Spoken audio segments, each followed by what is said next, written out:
Hello, ladies and gentlemen, and welcome to the Nerd Herd Comic Book Club. Your number one stop for stellar reviews of volumes, arcs, or stories that us or yourselves choose. You can find us live every Wednesday on YouTube, Facebook, and Twitch, and the replay on all podcast networks.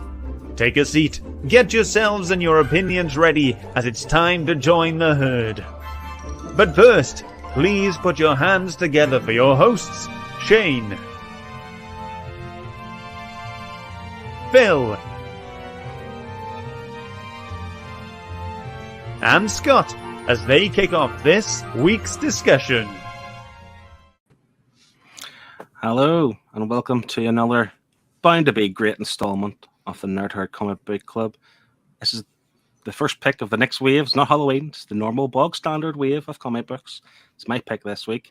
I have, of course, joined by the usual. We have Shane. Ahoy, hoy. And we have, that's not Scott. Scott, you shake your head. No, Scott couldn't be with us this week. He, if you see his Instagram post, he has a big birthday to celebrate this week. So happy belated birthday to Scott. He is out celebrating. So if we have took upon ourselves and we have asked Martin from Sonic's Comics to join us. Hey everybody. Martin is one of those ones that once he found us, he has read every single book and been live with us every single week. So he's a natural stand-in. But yeah, this week it's my pick, and I fully expect 10s out of 10s all around. So let's get this out of the way now. I'm joking. Just kidding. We are reading Oblivion Song. It's chapter 1, not volume 1, and it's from 2018. The writer is Robert Kirkman, he of the Walking Dead Invincible fame. Art by Lorenzo de Felici, colors by Annalisa Leone, and letters by Ross Wotton. It's from Image Comics, like I say, from 2018. So yeah, that's the book for this week. I'll just check who is in the chat this early doors. We have James. We have James Copley and yo in the house. How was that? And Highland G. Hey everyone, I'm taking a break from editing videos to watch. Looking forward to hearing about this one. So am I. And Lewis Deacon is in howdy doody. Yeah.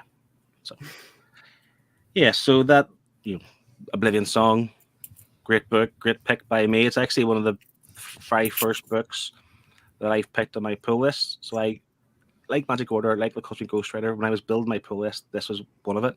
I wanted to kind of at some stage put this onto the Nerd Herd to see what Scott and Shane and the guys in the chat think. So I actually picked it for Scott. I thought he would really like it, the kind of sci-fi aspect of it and the adventure of it. But of course, he's not here. But he has read and he has given us a score and his thoughts. So, Oblivion Song, what's it about?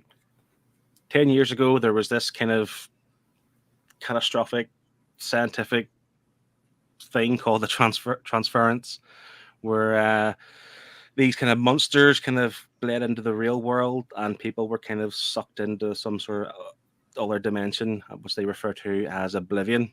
Where we're at in the story now is we have Nathan Cole, who's the lead scientist, and he's there trying to find the people who were lost in Oblivion and bringing them home.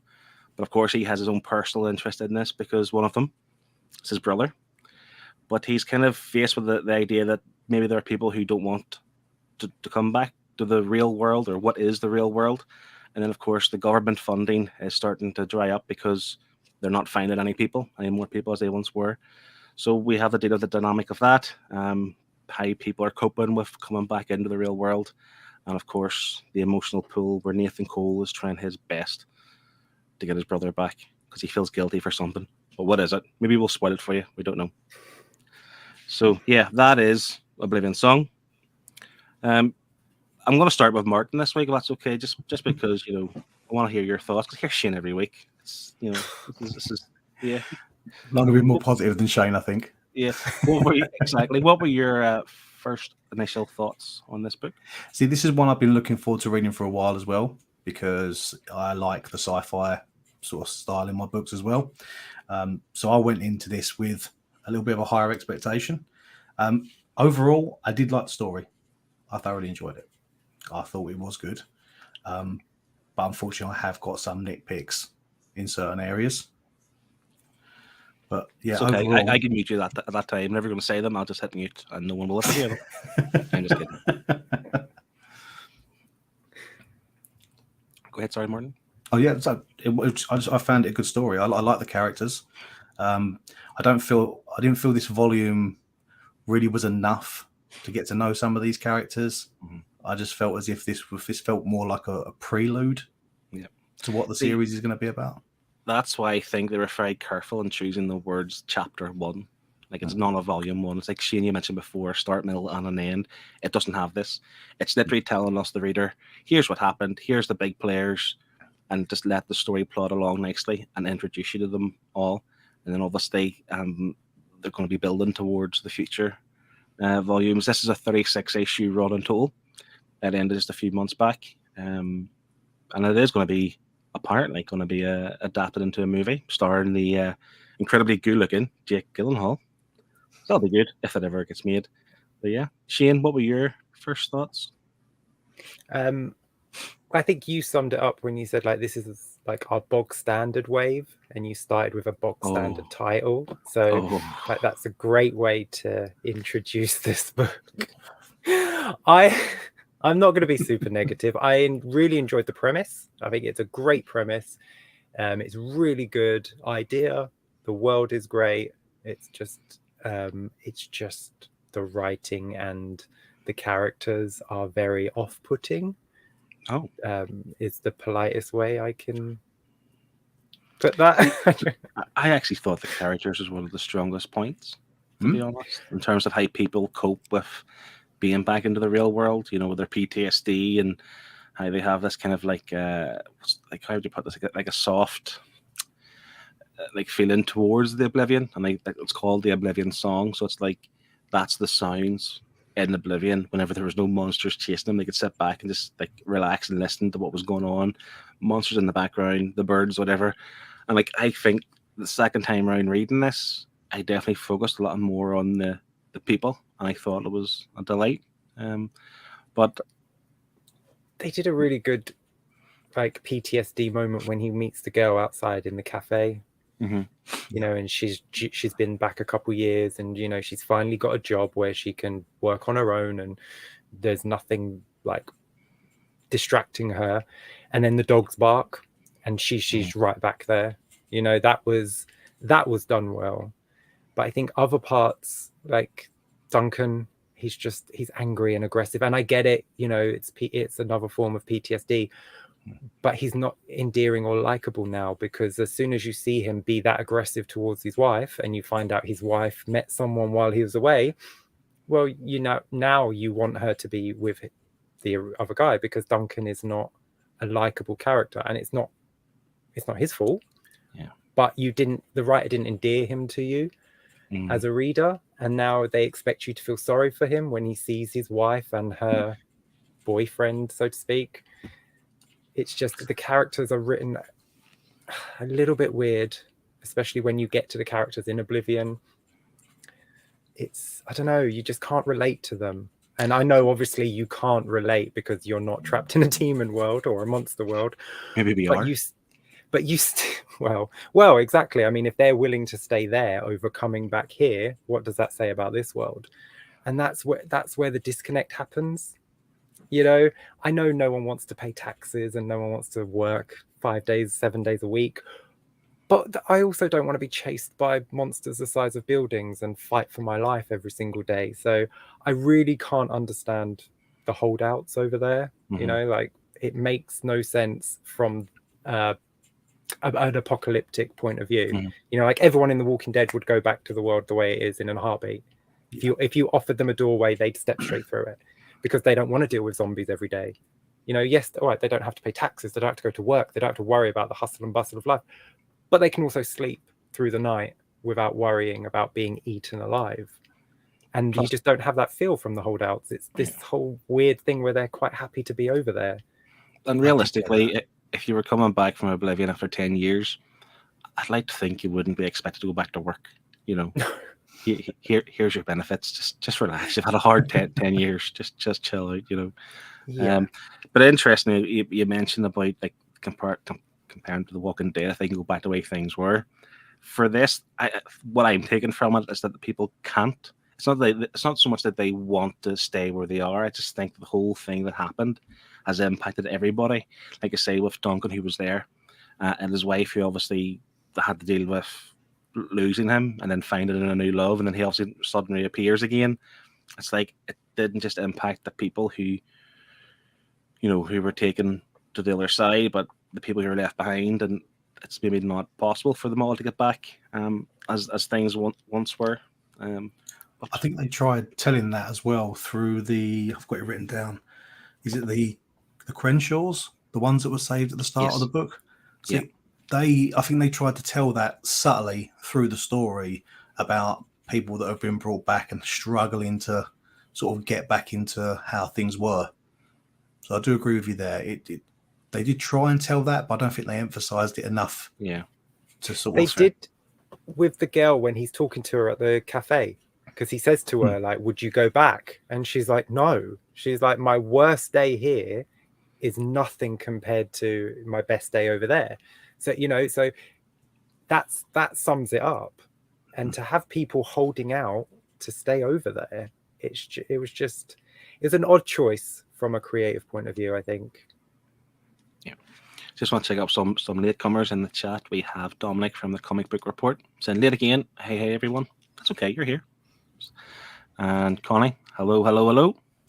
Don't know why you sound like a copper, but there we are. And Highland G, it's about leaving what you know. People fear change, even if it's good. And that's the thing, that it's like I couldn't think of the condition like Stockholm syndrome, where like you're in the oblivion, and this is the new norm. Like you almost like you feel safe where you are, because it's where you've kind of set up camp or set up home, so you're safe here, even though you're not, and you'll be safer back home. But like you don't know you're safer back home, because again, this thing could happen again. Maybe that's something that they're thinking about. Again, the writer doesn't explain that, but maybe they are thinking these things can happen again, or maybe they think the whole world's destroyed and this is the new world. Well, yeah, because they had no reference point. They just saw, Nathan was coming and people were disappearing. That's all they knew.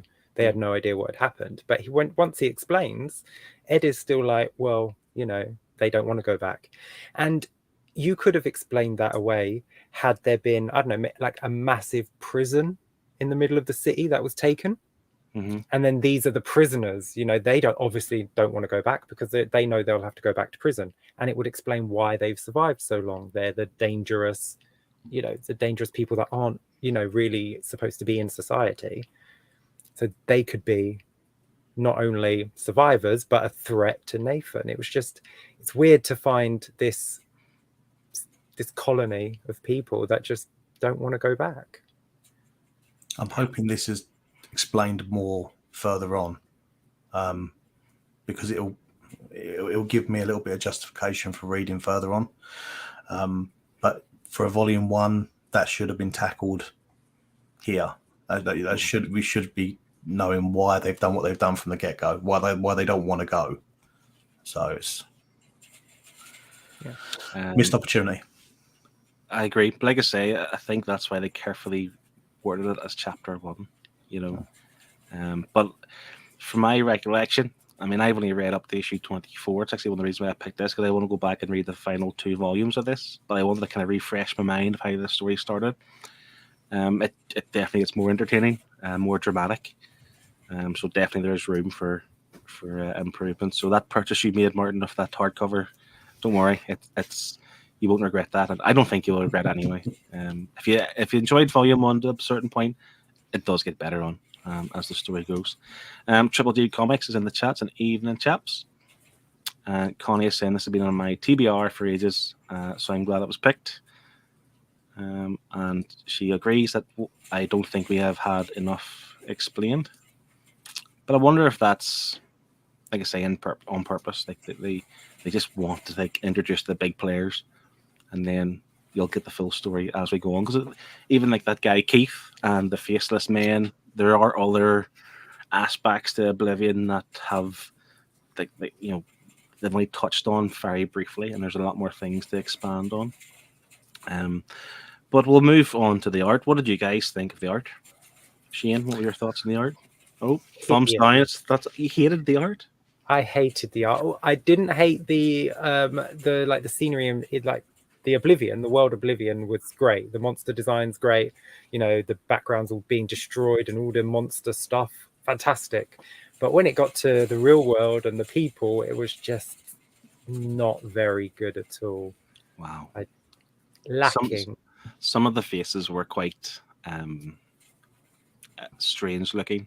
Like few too many lines on their faces, I think, for some reason. The first page where you see Nathan and he's in the gear, you know, and he's looking like Mandalorian with his cape and his helmet on, and that looked great. And I'm like, ooh, he looks cool. I'm going to enjoy this. And then he takes his helmet off, and you're like, ugh. It's like, this is like the main guy. It's like, he's not pretty. He's no Jake Gyllenhaal. No. Yeah, he's the fair. Strange to say that. Not that I often look at men to say they're pretty, but you're right. He could have been a bit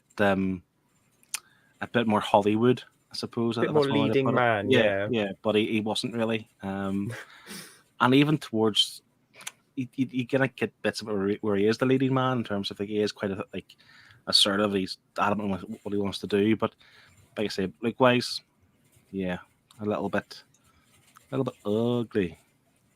See, a note I've made is going back to what you said about the lines. I felt like his face changed multiple times through this whole volume. Yeah.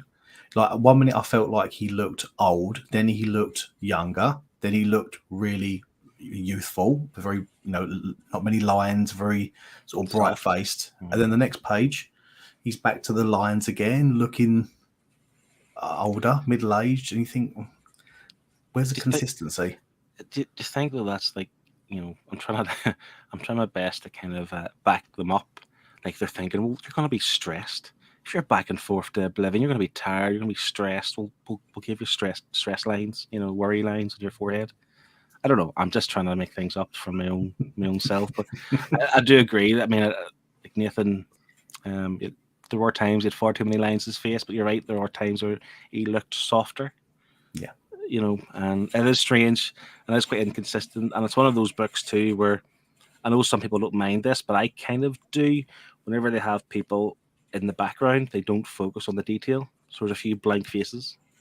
Yeah. And I know it's really hard to do details on a face for something so far away, but I know, Shane, you love that. You mentioned that before a few years ago.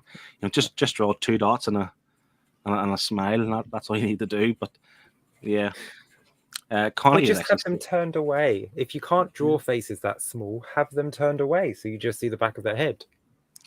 Connie has taken the criticism of Nathan a bit further than we thought. He looks kind of greasy. Nathan looked greasy. But she said she liked the art. It suited the story.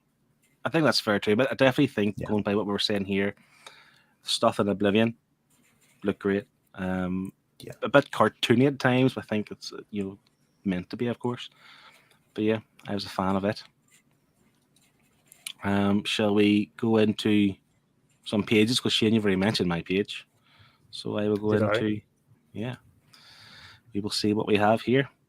I'll do mine first because it is quite early doors, and it is literally the first page that you mentioned there, Shane, where he is in Oblivion and he's holding the rifle. This is where he would have the darts that he fires into the people that kind of saps them back home. But you're right, it's quite Mandalorian style, the cloak and whatever else, and obviously the big rifle. And but you see all the what would you even call that? All the growth on the buildings and whatever else, and it's quite cool. And yeah, it does. It's pussy, doesn't it? Yeah. It looks greasy. Maybe that's why he's greasy, because he's going in Oblivion, popping these spots on the walls and getting covered in grease. But yeah, I just thought it was really cool. Like I say, he's looking down the barrel of a gun, and he's got the sun shining behind him. And I just thought it was a really cool image, just kind of start the issue 1 early doors. And but now that you've mentioned the fact that when he actually reveals his face, it's not. Yeah, he's not. It's not great. I think, but it's a great way to start the book because he's just chasing this couple. You have no idea who he is. Is he the good guy? Is he the bad guy? Like, we don't know what's happening, what's going on. You know, he shoots them, one of them disappears, like then he goes after the girl. It's a great way to start the book, because you've got this instantly, you're like, oh my god, what's happening, what's going on. It was great. I was down for it. It's just all the stuff in the real world that just like lost my interest. If it had been set in Oblivion and he was just popping in and out, that would have been, like, for me, just spot on. We just see him jumping back, people are disappearing. Like, if it was from the holdouts' point of view, I think that would have been a great way to tell this story. So we don't know what's happened to the world. We don't know that this is another dimension until the end of the book, when he shows up and meets his brother. I think that could have been, for me personally, a more fun way to tell the story and keep us in Oblivion with all this great art. Well, that is your stick now. That's you like to rewrite the comics we read every week. So yeah. Can I say one more thing? Yes. In that picture, don't you think his face? He looks like Dave. Dave. You know the Dave comics? Yeah, but it's just the black face of a hood. Yeah, but he's got the round, like the way the scope is. It looks like Dave's eye. Yeah, it's the placement, isn't it? Yeah. Well, that's cool. But yeah, I like the art myself throughout. Like I say, the real life stuff was fine. It was more the faces was the problem I had. But the art throughout, I'm a fan. I am a fan. We have some duplicate pages. We will go with Scott next. He sent in his page. And this is his. I'm not quite sure what issue this is from, but I think it's at the point where they're bringing Nathan to Ed, to his brother, and they're also trying to hide from this monster. He's wrote, I absolutely loved the detail on this creature. Turning the page and seeing this made me go, ooh, that's cool. That's me trying to do my Scott impression. That was such a good Scott impression. The sound effects were spot on with how I imagined it would walk as well. So yeah, that's Scott's image. And to be fair, there were some creatures were a bit lacking in detail at times. I found. I did as well. I found that on a few. Like when there was a lot going on. Yeah, because there was this one, and if I remember correctly, they looked like sloths, but like they're chimpanzees, and they're kind of like climbing along the vines or something, and they just looked. It was hard to know what I was looking at because there's so many of them, but they kind of lacked a bit of detail. That was the only image I can think of that didn't really wow me at all. Martin and Connie both picked the same page. You have Connie's reasons, Shane? I do, yes. There we go. Start with Connie's? We'll start with Martin because Martin's here. Sorry, Con. Yeah. Martin's here. There's two reasons why I like this page, and I separate it from the top from the bottom. So like from the top, I love the color use. I love the purples against the fire, and the fact that regardless where they are, it's sort of it's just calm. They're eating, they're chilling. You know, we just fought off some monsters. I enjoyed that. But then I'm going to do a little shout out to Kev's Draw Along. On the bottom, I like the way the use of the fire, as well as the shadows, the way that it's drawn. Yeah. I really like that. It just jumped out to me. I actually picked this page myself initially. Again, I find the art does a good job telling the story, and we're at this point in the story where they're happy to be in Oblivion, and like you see this camaraderie. They just killed this big monster and they're eating it on the spit, and they're all happy. Like, such a weird concept for Nathan to think that how can you be happy in this world? But here we are. We're all around a table eating this. What I would assume would taste like a slug. I don't even know what kind of monster it was. What even it was a bird, a flying thing, wasn't it? Yeah, but a flying creature. I still don't think it tastes like chicken, though.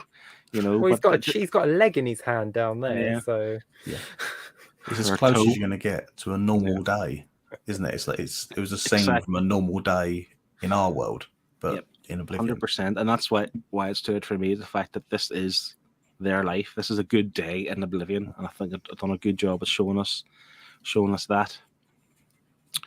Right. Connie, should I tell you why Connie picked it? Connie says, I actually enjoyed the art in this book a lot. I think it suited the story really well, and the colouring was excellent, especially on this page with the colours on the sky and the campfires, etc. Yeah. That's cool. Yeah. you can't fault the colors in this book. Yeah. Nice. Shane had picked the same page as Liam this week. Yes. I mean, I picked this page because it's the first time in the book, in Oblivion, when you actually saw something outside of the city that was alive, as opposed to just like, the dead area around it. And I thought it looked really cool. Like they've built this, I don't even know if that's is that a giant tree or something they're hiding in, but Looks they've like built it. this city inside it, and it just looks really cool. But it still looks like Pustule and Boils, like esque with the green bubble things. But it's kind of pretty and ugly at the same time. I get you, and you're right that it's the kind of, I don't know if they're capsules, and like you expect something like the Matrix or something, like the people to pop out of these capsules covered in like slime and goo or something like that. And yeah. You See, wouldn't be another thing surprised if they were the monster's eggs or something just stuck everywhere. Possibly. Yeah, just like Alien, I suppose. Yeah. Just another thing I actually noticed, that just going by this page, you see they have a ceiling, like the vines are growing above their head, like a dome almost. Yeah. And I can remember with the transference, like in issue 2, when he was taking the Crenshaws to the museum, you see a car cut perfectly in half. That's obviously where the border of this dome thing, whatever happened, just took half the car to the other side, and maybe that's why they have all that kind of stuff hanging from the ceiling or whatever it is. And yeah, it's really cool, really, really good details. I like. You can see why they use that as a 2-page spread, because Oblivion as itself is stunning. I love the use of the purples, the yellows, the greens that they used in majority of Oblivion. It really stood out for me across the whole book. Yeah, definitely. Did Liam give any reasons for his love of this picture? He did. He said, although I wasn't a fan of the art overall, I did really enjoy the alien landscapes. Nice. We have a new name appeared. I've never seen this name before. So hello. Alb 0811 said, read this book this whole run last week. It was a great read, start to finish. Welcome. Thanks for joining us. Awesome. Stay tuned to the end and leave your score for chapter 1. And then we just have Connie and James having a chat amongst themselves, just ignoring what we have to say on the screen. So tut. But yeah, do we have anything else to add for the art? Anything you want to kind of touch on before we delve into the overall detail of the story? I think we've said it. Like, for me, the artist shone when he was allowed to be as creative as he wanted. When he was restricted by the real world, for me, it's a bit of a miss for me. But free reign, he knocked it out of the park. I completely agree. I found the real world bland, especially when you're putting it up against, say, like, as I said before, that amazing color use they've used on Oblivion. When you go back to the real world, it sort of disjoints you from that immersive thing you're getting from Oblivion. It makes you want to get back in there to appreciate that again. And it just, Nice. Yep. All right. Connie has seemed to have the dig at Philadelphia. I mean, I think he probably made Philadelphia as exciting as he could. Yeah, I agree. Not that I've ever been to Philadelphia. So yeah, we'll delve into more detail about the overall story, and Shane, you mentioned the characters and so on. For me, again, the second time reading this, I was more intrigued by the likes of Duncan and Bridget and Benjamin.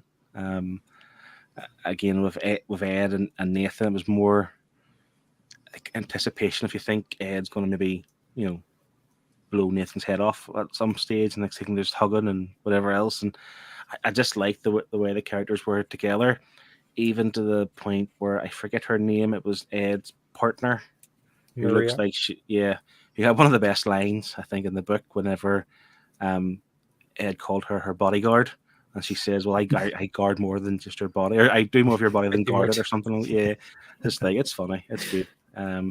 She was cool, obviously, the shaved head and stuff. She was badass. I liked her. But you're right, did you say it was Olive, the girl with the PTSD who he reached out to at the cafe? Yeah. I found like this book for me, again, having read the story and know the kind of science behind it, I focus more this time around on the people rather than the science behind it. But I also think it done a really good job at keeping the science simple. Like they didn't have to explain it too much. You know, they called this thing the transference, and that's it. Of some sort of bomb, people went in that world. Some monsters came back. We killed them. We lost all these people. That's it. You don't need to know too much about it. I'm glad they didn't complicate things by giving us all these like jargon of like science words. I mean, we're just dumb comic readers, you know. Yeah, they just told you the vibrational frequencies of the universes lined up for a second, and that was it. Everything changed from that day on. But they kept, they had their rules and they kept them, which I really liked. You know, wherever he appeared, that's where he came back. Mm-hmm. Yeah. So whenever he pressed his belt or injected him, he was there in the real world. So like the distance always had to be the same, which was nice. I like that, even when he's coming back with Ed. And they're climbing down because they don't want to fall to their death when they come back to the real world. Little things like that I appreciate. They created the rules for the world and they stuck to them throughout the whole book. That's really good. I do have some major nitpicks. I mean, it's been 10 years and these people still have bullets. I don't know if I believe that. You know, like 4 years into the zombie apocalypse and everyone pretty much ran out of bullets. Like guns were useless. They went back to bows and arrows and stuff. But they still have bullets in this universe, and everything seemed a little bit too convenient. Like it feels like you're looking for that though. Oh, 10 years they don't have any bullets. Like surely they still have bullets. Like surely like monster types every day. No, but you've said one city, just one Ocean. US city was transported to Oblivion. So they only have that one city to go around, and we'll hopefully it's a state that's an open carry, so that you know every apartment had bullets. But even if they did, you would run out after a while, having to constantly defend yourself against monsters. Surely, maybe how many of them? Sorry, how many of them actually had guns though? Because I can only remember the crazy man that killed his family. Keith. That made me chuckle when she called him Keith. I thought she was joking. You don't call someone Keith in a comic book in 2020. What's wrong with the name Keith? What's right with the name Keith? I have family called Keith. It's a good name. I like it. Sorry for anyone here that's called Keith. Yeah, no, real life people named Keith is fine. Just don't put the name in my comic books. Such a strange thing to be like to pick up. Like Keith. It's just a weird. It's just a funny name. It's not a weird name. It's just a funny name to call a character in a comic book. Keith. Yeah.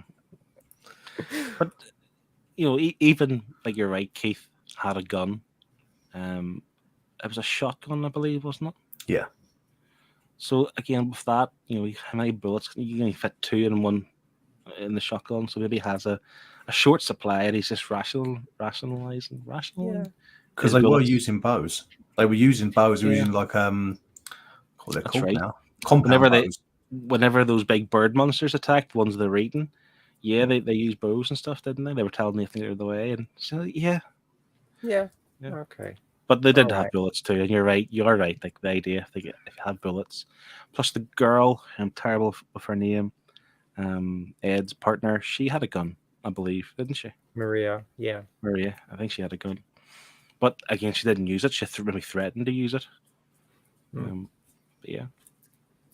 Okay. It was just a nitpick. It's nothing major. It didn't stop my enjoyment of the book. I was just like, oh, have they still got bullets? It's been 10 years. You are right though. Logically, you know, they wouldn't. It's just because I watch a lot of apocalyptic stuff and read a lot of apocalyptic and like end of the world stuff, and that stuff tends to run out pretty quickly, especially when you have monsters and zombies coming after you on the reg, you know. Yeah. All right, so let's hear your next. Martin, you said you had some as well, didn't you? Mine was mainly around the art. That's where the story wise I enjoyed. There was like the odd reference to certain things that did make me chuckle. I liked I laughed every time he sort of came in and out of Oblivion. It just reminded me of Terminator with the light. It just made me think of Terminator when he's going in and out. But no, mine was mainly the art. That's where most of my issues lied. All right, Shane, let's hear next one. Get that list out. Let's hear it. Well, like I say, they're just nitpicks. Like for me, this was very, very, very convenient. Like things just happened. Like the couple that he's chasing at the beginning just happened to work for Ed and just happened to have been looking for him and just happened to know that there's an Ed inside who's leading a group. And then he goes back in and he just happens to get captured by Maria, who just happens to ask him if he is Nathan, Ed's brother. It felt like a lot of coincidences to build up. And the fact that his brother, this perpetual screw up from the real world who just owes everyone money and, you know, no one really tends to care about, is now the leader of a group and is in charge of keeping people alive. Well, I kind of want to see that. I want to see the screw up become the leader. You know, that there's a character arc that I would like to read, because you can't just tell me he's the leader of a group after telling me for 3 issues he's a screw up and, you know, stop looking for him. He's not worth it. I agree with you there. Like the fact that Ed was this leader, you know, but everything you knew before that point, like it didn't paint the picture of this guy who could lead a group of people to survival in the Oblivion. However, the idea like the Crenshaws just happened to be there. It was obviously all a plan from Ed. You know, he sent the Crenshaws to find the hooded man essentially, and it failed because they were sent back to Earth. But like, you're right that like the idea that Ed has this plan, like he's in control. But then maybe looking at it from the other side of the coin, where this is Oblivion, this is his time to shine, his time to step up. He's been a screw up his whole life in Earth. Now it's a chance, clean slate. I'll show you what I made of. Because in the day, his brother is a scientist who started this whole big thing. So there's obviously something there too for Ed to, you know. Yeah, but wouldn't it have been more believable if Maria was in charge of the group and Ed was like her number one? You know, like he needed someone to tell him what to do, to have the ideas, to be in charge so that he could do a job and get that job done. Did he have to be in charge? Did he have to be the one? You know, you've got the leader of the holdouts and then you have the one person still looking for people in Oblivion. They just happen to be the brothers. It's just a little bit too... I know it happens so the story can happen, but it kind of needs to be a bit more believable as well. For me personally, right. It would have made more sense if Maria was running it, because then you could have had a dynamic where the brothers meet and then Ed's got to then convince Maria that he's worth trusting, as opposed to, because that trust element was just instant. Oh, it's my brother, I trust him. You trust him. Like, okay. But he's been taking our people to God knows where. It's like he says he's taken them back, but how do we know he's taken them back? You know, I did think it was inevitable that, you know, we were going to have them meet early on, because when we saw him at the end of the first issue where he's sort of staring down watching the hooded man, they've been hunting him. So that was going to happen no matter what. So that part of it didn't really bother me too much, that it ended up being the brothers. But I do agree that the actual leadership, that should have been the other way around with Maria. It would have been a nice little twist to the story. To be fair, you've convinced me there. Like you said, if Maria was the leader, but she was still with Ed, like Ed was, you know, maybe the partner, but behind the scenes where it wasn't really people didn't know about type of thing, and the brother shows up, she said, well, I don't trust your brother. You may trust your brother because he's your brother, but I don't. So convince me otherwise. And obviously he offers then to go back over to Earth and bring some proof back that things are better or whatever. Which I thought was really interesting too, because at this point the general, I forget his name, he had lost patience with Nathan and his experiments, because they found this, which they assume is a bomb in a storage locker. So once they come back straight to Earth, they take Nathan in and just leave Ed on the streets with no money, no clue where things are. It's been 10 years. Well, they probably did. They didn't know who he was. They weren't there for him. They were there for Nathan. But I'm calling Nathan it now. I'm calling it now. That device is just to bring the city back, isn't it? It's not a bomb. That device is for Nathan to set off to just reverse what he did and bring the city back. But that's the impression I get from this volume, because, like I say, you see towards the end of this, like we see the whole way through, he has his guilt for his brother. Like his brother's in there for something he's done. Something's happened. He's guilty for his brother. But turns out he's guilty because it was his fault. He's the cause of this. His experiments had led to this oblivion, and he's trying to reverse it. But again, the government funding only came to bring people back, not to do this again because they're fearful of it happening again. But see, that's a twist I didn't like. Like, they built to it pretty well with him feeling guilty, you know, not only for the people that were lost over there and for his brother, but also for the animals being killed, like these monsters being killed. He didn't want them to be killed. He's like they're wild animals. They're just they're just doing what they do. They're not. It's not their fault. And he didn't want Keith to kill that big monster. He wanted just to leave and get away from it. And that built really nicely to the twist. But again, that was a really convenient twist. It's like, oh, he just happens to be the one that caused this. It's, you don't have to make these end of the world things where your main character is the be all and end all and cause of everything. They are allowed to just be a character in your end of the world book. Rick Grimes dies in The Walking Dead. Sorry, spoiler. Because he might be the main character, but he's just a character in the book at the end of the day. So Rick didn't cause the zombie apocalypse. We weren't following him because of that. He was just a character we happened to be following. But in this, we're following Nathan because he did it, and he's the only one that can fix it, and he needs to find his brother. It just felt too, I don't know, just too focused on one person. Yeah, I'm hoping that's going to change though, because I don't know if anybody else finds this, but with image titles, I do find when they put deluxe editions out, the deluxe edition is the premium way to read these books. So I'm assuming with volume 1, it's got 2 trades in it. I'm hoping by the end of the second trade that we're going to be getting a more rounded story as opposed to how it ended in this one.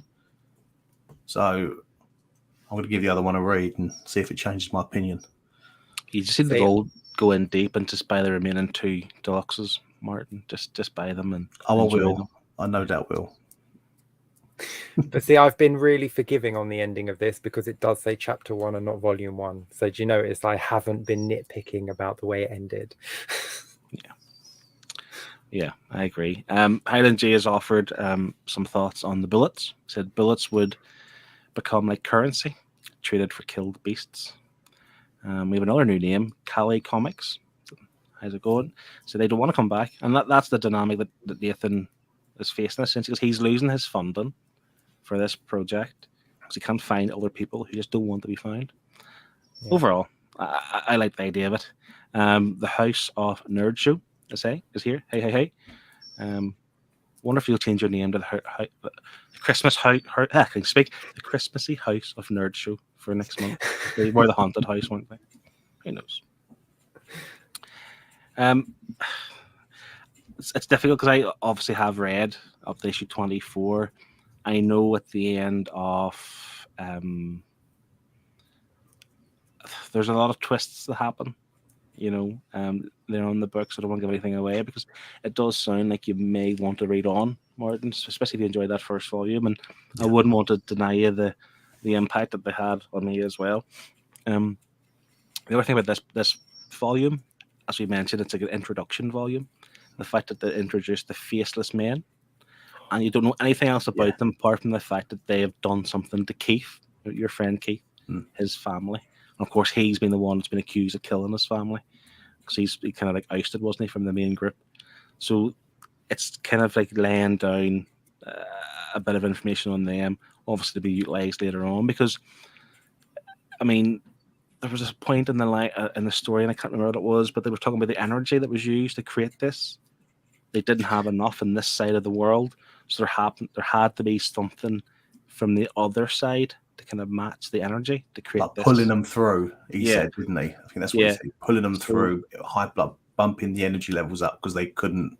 I think he was saying that in the final few pages, wasn't he? That was Nathan's sort of plea at the end of the volume. When he was being interviewed, and that's the thing. Like it's I just think, I mean, Robert Kirkman's he's notorious, isn't he, for maybe going a bit too far in his stories. Like he wanted The Walking Dead to be zombies versus aliens, didn't he? And now he's just like, he's firing in aliens into this, or faceless men into this Oblivion, and like it's like you have this story and you're thinking about just the people who are lost in this, but now there's more than that. There's more to it. and it's just like laying down the plots for that, and I really enjoy it. Their design was great, like Yeah. the little hands coming out Mhm. holding the reins, like. Or they're freaky. They are freaky looking But- characters. But they didn't look advanced. I mean, they look like the bipedal species from that world, or from Oblivion, but they didn't look like super advanced, did they? They weren't. They No. had like spears. They didn't have like. No. They didn't seem like they would have anything that would cause the energy needed to create this massive warp bubble.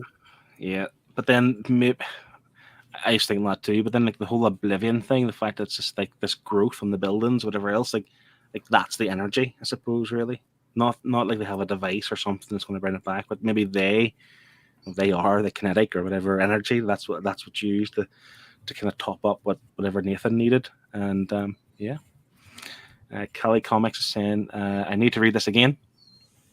So many thoughts racing back through my head. Yeah. Like I say, 36 Good issues. thoughts? Yeah, of course they're good thoughts. I only pick good books. And Connie is saying, just a bit of advice from Martin. I always find with Kirkman's books, I get a little meh about the first volume and end up really enjoying it. So I'm assuming this is that. I enjoyed it. I just didn't love it. I think, like I say, this is an introduction. And if you enjoy it, I'd advise to read on. And you should enjoy it. But I'm saying that without having read the end of the overall story. And as we've read with books in the past, how you end a saga is crucial, because you could really balls it up, really. So Yeah, it just can ruin your entire enjoyment of a story. No matter how many issues you've read and loved, that last issue can just wipe all that away if you're not careful. If you don't know how to finish a book, don't finish it. Just leave it with it to be continued, and just Jim Lee it and never come back to it. You know, like Shane just throwing some shade towards Jim Lee there. I just want him to finish a book. Doesn't make books anymore, does he, Jim Lee? I just want the rest of All-Star Batman and Robin. All-Star Batman and Robin the Boy Wonder. I just want the rest of it. Like, he just never finished it. Just come back and finish it. I know it's been like 15 years, but just come back and finish it. Nah, he won't. He's too busy with the app, DC Universe app. So we're approaching, I suppose, the end of the show, but I want to, give you guys a chance to any further points you have made, anything you've written down that you want to discuss before, I would say, when you said this is being made into a movie, I just felt like this was more TV show. Yeah. I felt like this was suit a TV show, because this did feel like a pilot episode, this first volume, especially rounding it off the way it is. It would be enough to sort of say, look, this is what I'm going to be selling as a series. Are you gonna green light me a season 1? And that's just how I felt from it. And I would agree, to be fair, that this is something you can imagine, like on the HBO Max or whatever. And the fact that there's quite a lot of things at play, like I say, the people's kind of PTSD and how they deal with things. And obviously Nathan, his thing was his brother, and then obviously the monsters and Oblivion itself and the whole science behind it.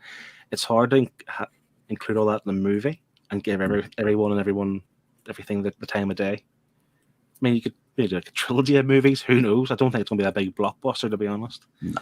I'm not too familiar with any other details other than the fact that Jake Gyllenhaal is on board. But I would say a TV series would be the benefit to the story. What'd you say? 36 issues? That's too many for a single movie. Yeah, you are never going to do it justice. You're just going to think. What would be your main plot? Exactly. What's your main plot? Is it going to be the whole transference? Is it going to be the faceless or the maskless? Yeah. Whatever they're called. Like, what's your main antagonist type of thing? Is it going to be a scientific movie? Is it going to be dramatic? I suppose there's too much things you can pick from just for one movie. Yeah, you'd have to take out too much already just from this one chapter. Yeah, they'd have to keep the sci-fi in just to acknowledge the budget, because if you didn't go in as a sci-fi, they wouldn't give you a budget that high. So to get that budget in, then they'd have to go through the brother sort of relationship. That would be a staple part of the movie. But they could just retcon the whole thing and just have like Nathan and Ed fighting a war between each other through the dimensions. Who knows? It could go a completely different road. Or it could literally just be Nathan going into Oblivion by himself to save people. Then just that completely sounds, remove the holdouts, and but that sounds a little bit boring as well. but you Yeah. don't have time to tell us. You wouldn't Yeah. have time to tell. We've already, what, 2-hour film? Yeah. You'd But it's maybe weird get the first 2 chapters in there.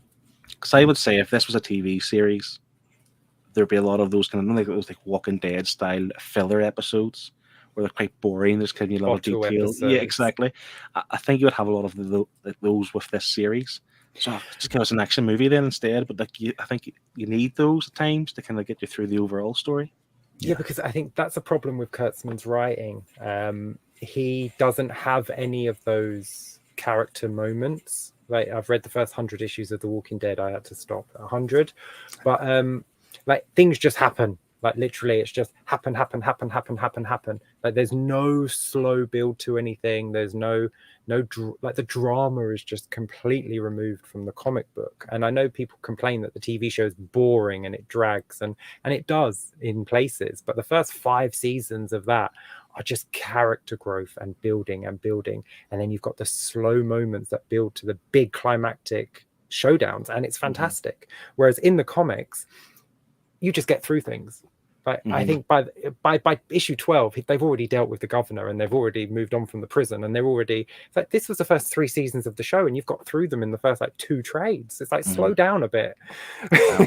Just give me a chance to deal with, like, you don't get the breath in his writing to deal with anything. So when a character dies, something else just happens. Whereas you need a few pages for you yourself to deal with that. And like this, things just happen. You know, he's in Oblivion and he's dealing with something. And then at the end of that scene, it's another scene now. He's back in the real world, and now they're looking for him. You know, his general's looking for him. But now he's back in Oblivion again. It's like, but we were 2 scenes ago in Oblivion, and then he was meant to come back. And like, it's just a bunch of scenes strapped together. And I don't know if it's a issuing thing, like if he doesn't get enough pages, but he doesn't slow down anywhere. And I'm not saying the pacing is bad. I'm not saying that, because it moves along really quickly. But there's too many pages of just no dialogue. Yeah. You could even just give us what he's thinking, to just give us a bit of character growth in those moments. It's literally just action, sound effect, action for like 3 pages. Even with, like, I mean, I did find it actually quite jumpy at times. Like, you'd be in the middle of an action scene, something would happen, and all of a sudden we're in a restaurant with Bridget and Benjamin, her lover, like 1 page of that, and then back to some sort of action scene. Like, they didn't have time to kind of, you know, branch that out to 2 or 3 pages. It's like 1 page of in a restaurant, him wanting her back and her feeling guilty, blah blah blah, and that was it. So you're building things up for the characters, but just, it's quite quickly, isn't it? You're right. I agree. Yeah, I feel like he's. So go on, Martin. So I say it made sense when you got further on. But I do feel it just totally threw me when I read that page. I was like, well, who are you? And then I got to the next page. Oh, wow, okay, that's her. That's I can't remember her name now. Bridget. Yeah, I was like, okay, that's Bridget. And I thought, well, who's Benjamin? And then as you start getting a little bit further and you understand, but it just come out of nowhere. You are right. It's just, even poor Benjamin shows up to the apartment. It's like straight away, it's like, I should be doing this, and then does it anyway. Yeah, I mean, but see, what you do with that is throughout the book, you just see her looking at text on her phone. You just see her, her phone rings. She picks it up, she looks, and she just puts it face down. She gets a text, she puts it down. You just trickle that through. You don't just throw it in and then not give us any time with it. I think you need a little bit of trust in your reader. Just trust that you have a mature audience who's okay with, a few of your pages just set aside for a little character growth for the side characters. I agree. But when you give me 1 page, I don't care about Bridget at this point. I don't care about her until her husband gets super aggressive with her. That's when I'm all of a sudden like, okay, now go back to Benjamin. Yeah, because she's at the point where she wants to give up, doesn't she? Yeah, I thought she was doing the right thing. She's like, my husband's back. I'm going to stay with my husband now because I thought he was dead. He's not dead. Obviously, I want to be with my husband. You're like, that's fair enough. That makes perfect sense. Benjamin should understand. But then Duncan is like super aggressive and even handsy at some points, like putting his hands on her. And I'm like, no. I get that he's got PTSD, and I truly think that's horrible, and you shouldn't have to go through that. No one should have to. but she shouldn't have to put up with having hands put on her. That's not fair on her just because it's her husband. So by that point, then you care about her. But I don't know, Benjamin. You didn't give us any time with him. So, Mr. Kirkman, if you're watching, hit us up on the Nerd Herd Comic Book Club on Instagram. We can proofread your next project. And we will slow down a bit. Just slow down a bit, Kurtzman. You just need to slow down a bit. You missed an opportunity to add some mystery to Bridget.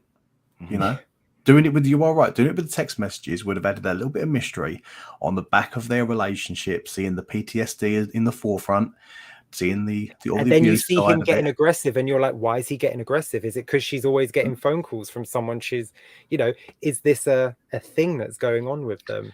And then bring Benjamin in. Do you know who else I didn't really care for, in all fairness, talking about it now? Nathan's partner. Like, she was just there because she works with the general, like, for a way to him to give Nathan a favour and do this project. But her as a character, I don't think I cared too much for her in terms of her. She was too flip-floppy. Like, one time she supports him, then she doesn't support him, then she supports him again, then she doesn't. It's like, you have to pick a side. You have to either support him because you know what he's going through and you know what his plan is, or you have to not support him because you think it's been long enough, let it go. But she just kept on flip-flopping. Like, 1 minute she was on his side, the next minute she wasn't. And you can't... Even if she's under pressure from the general, like, show us more of that, where she's kind of conflicted. Like, this is obviously her partner, Nathan's her partner. She wants to do what's right for him and his brother, but this is also my job. You get that, but again, not as much. And you don't really care for her being stuck in the middle between the two of them, really. No, she was irrelevant, really. Yeah, I mean, wouldn't it would have made more sense had she told her boss that he had a storage unit, even if she let it slip while they were having a conversation, just something like that. So that's why they knew that he had a storage unit. I mean, how did they figure that out? Did they mention it? They had a private detective following Nathan, didn't they? Yeah. Why? Yeah, you're right. Why? You're right. Actually, why did they? Yeah. If you took out the scene where they had a little argument in the apartment, and you took out the little cuddle they had and at the start, you would have thought that was just the secretary to the general. That's the only dynamic moment she had with Nathan that actually contributed in any way. But by the time you got past that first issue, that was her done. She was just irrelevant. I'll just touch on a comment here from Highland G before we go into our verdicts. Kirkman wanted to take things a lot slower with the start of Invincible, but Emmy's convinced him to jump to the action about 30 issues early. I don't think he's learned to slow down again since. I mean, that's a bit of a jump, 30 issues early. I'm just talking about a few pages here and there, Highland G. I don't want 30 issues of character growth before we get to Oblivion. Nice. So the folks who are watching us live on YouTube, this is your time now to get your your final thoughts and scores in. If you read along this week, fire your score in. We will count that, collate it with ours to see where this book falls on the leaderboard. And at the minute, I'm quite confused what my score should be. I think I actually want to score it lower maybe than I initially thought, just through this discussion. But we'll get into that. We will head to our verdicts. So, Martin, we will start with you. If you want to give your final thoughts and scores. Right. My score is going to go down a little bit from what I originally put on my book. But the art was hit and miss for me. I found the bits in Oblivion were amazing. I really enjoyed those. But as we discussed, I found the real world very meh, very dull, which, say, just took me out of it from an art perspective. But we did get enough of Oblivion in this volume that made me appreciate that side of it. The story I enjoyed. I like the premise. I like the setting. I thought I love the sci-fi sort of story. So that had me the whole way through. I didn't stop. I read this in one sitting. So I must have enjoyed it enough to go and buy the hardcover. Just trying to think what else. If I've got anything else to say about it. It was an okay book for a start. It definitely felt like a prelude. So for me, as I said, I'm going down on my score. I'm going to give it a 6.5.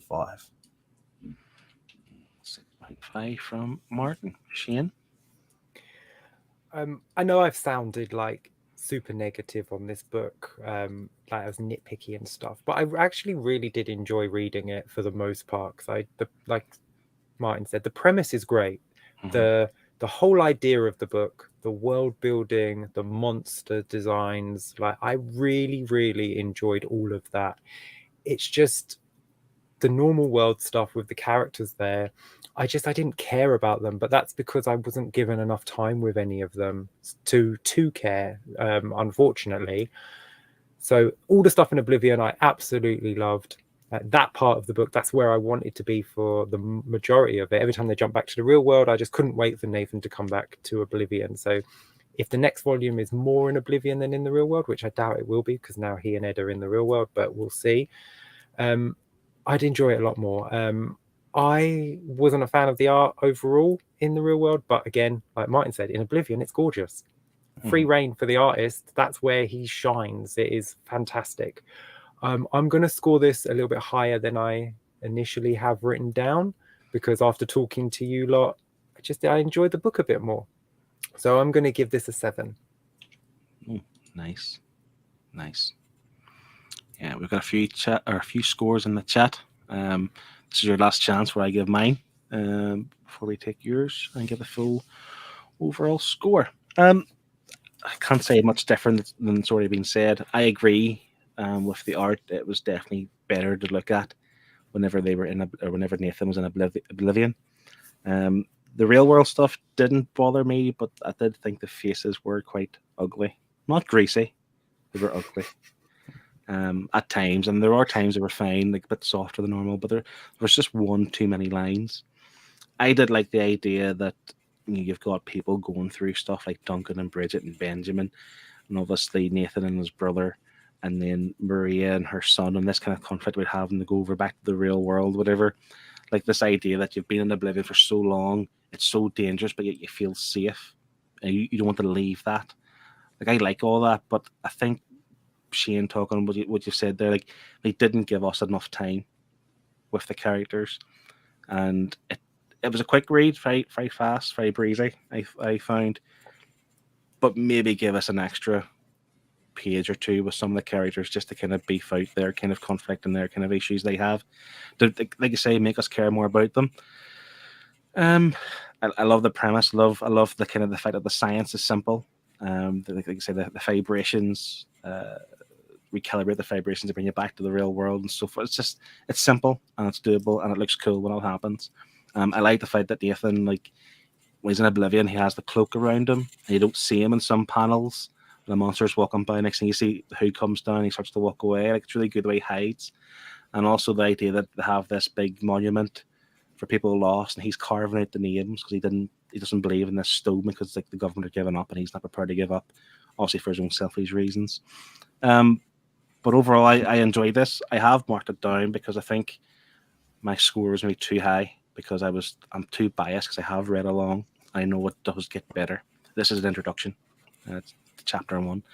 So I have scored it a 7 out of 10. So yeah, nice. There we go. So we only have 2 scores in the chat. Connie has give this a 7. She thinks it feels right.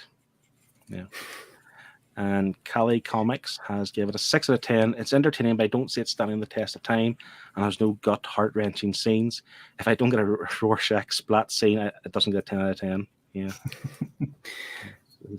I have one from Liam as well. Liam has scored this.